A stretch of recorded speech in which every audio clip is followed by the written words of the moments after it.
Bethel School of Supernatural Ministry is the cult that I joined out in Redding, California. So I'm taking you through the process of why I joined this cult, the application process, and what it is like to be a student there. So where we left off is that I decided to apply to Bethel after I saw them featured in a documentary called The Finger of God. And in this documentary, it talked about how signs, wonders, healing, and all of those things still happen in today's day and age. I thought that I still had the application. I searched for it last night, but I could not find it for you guys. But I will tell you, a lot of it is just asking, like, what is your testimony? What do you believe in? What is your purity? Do you tithe?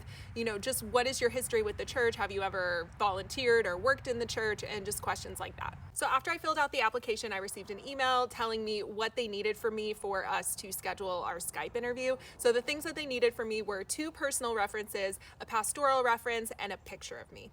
So this was February 2012. I don't know if the application process is different now, but that's what it was like when I applied. So after I turned all that in, I set up my Skype interview, and I don't remember too much about our Skype interview. I think he was basically just asking me for my testimony, what I wanted from the school, but I do remember him asking me specifically about my purity. And this was extremely uncomfortable at the time. I was a 17-year-old girl, okay?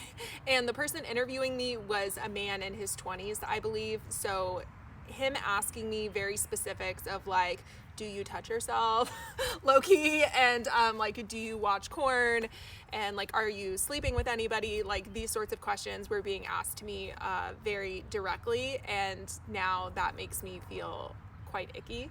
This was a very touchy subject for me because I was raised very deep in purity culture. I had a lot of shame around my sexuality, and you know, he's asking me these questions point blank, so I was honest with him. And the truth was that I had been dating this guy.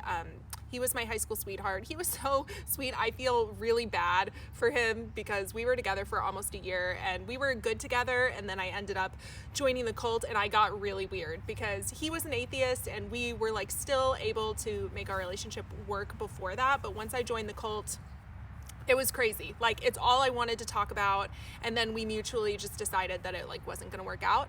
But we had been sleeping together, right? So while I'm in this interview, I'm honest with the guy, and I told him, you know, it really has only been like a few weeks, okay, since I was with somebody. So because I said that, after I did the application, I ended up receiving an email, and I was told that I was accepted into the school, but a contingency of getting into the school is that I needed to send him I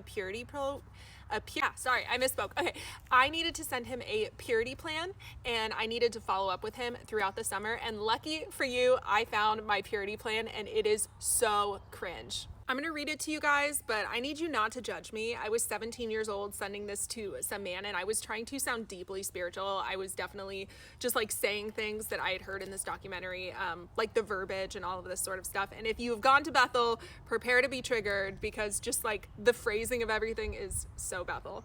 I titled it Purity Plan. Recently, God has been telling me to give him everything in my life. Though I do struggle with my purity, I think my main struggle is with loneliness. I'm constantly rebuking the spirit of loneliness and reminding myself that all I need is my Father. To make this way of living easier, here are the things that I am going to do to stay pure. 1. Do not hang out with any men alone. 2. Do not text or message any guys unless it is to invite them to Bible study at my house. Oh dear God. 3. Do not put myself in any position where temptation may present itself. 4. Continue to stay away from TV shows and movies with sexual content. 5. Rebuke the lies of Satan and remember that God is claiming victory over this fight. 6. Spend quality time in the Word. I know that accountability is an important part of this fight, so here are some things that I plan to do. 1. Continue to have Mackenzie I'm so sorry, Mackenzie, as my accountability partner. And what I do want to say about this is some of you guys were asking me if I was familiar with IHOP, the International House of Prayer. And I am, because my brother and his wife at the time went and was a part of that ministry, and that is also 100% a cult. So me and Kenzie, we have remained like besties throughout the years, despite the fact that she's not with my brother anymore. And we are just like, we are bonded for life because of our cult experiences. So I just like crack up that I was like, Kenzie will be my accountability partner. Okay. 2, get involved in a life group to have even more support. 3, be honest with my girlfriends about this struggle so that they can keep me accountable. I know that God is proclaiming deliverance over this portion in my life. So yeah, that is essentially my purity plan. That is hard to say, okay? But it was pretty cringe, and I ended up sending him multiple messages throughout the summer to update him on how my sexual struggles were going. After that summer, I ended up moving out to Redding, California, but I received a very crazy warning email telling me that this was a cult and that I should not go, and I will tell you about that in part 3 or 4, whatever it is.